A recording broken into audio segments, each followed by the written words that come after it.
Let's talk squatters and how to prevent them. And here's some game. Every time a property becomes empty, create a new lease from the owner of the property, which could be yourself, hopefully an LLC that controls the property with a tenant like you're being yourself or a family member or someone else or an entity that you can control.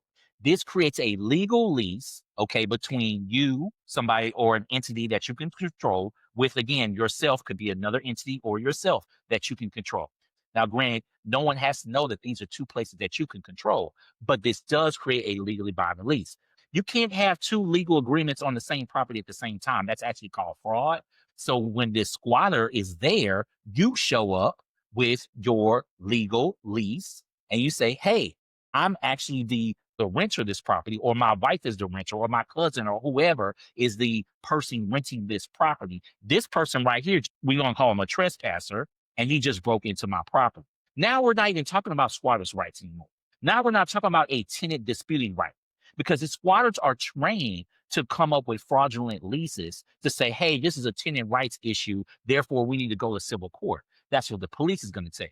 No, this is a criminal matter. Why is it a criminal matter? Because this person is breaking and entering to my property that I'm leasing, not owning, because it's not a owner tenant issue now.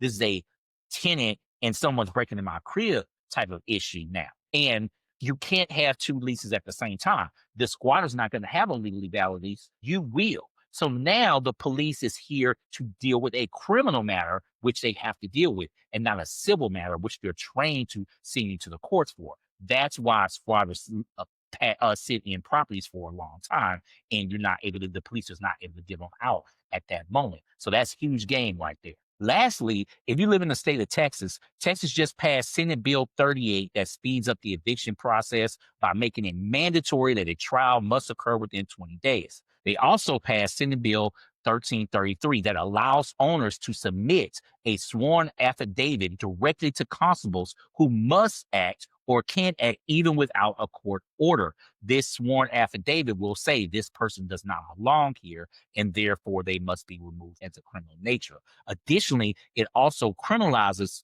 squatters or trespassers who create fraudulent leases. They can now be charged with criminal charges.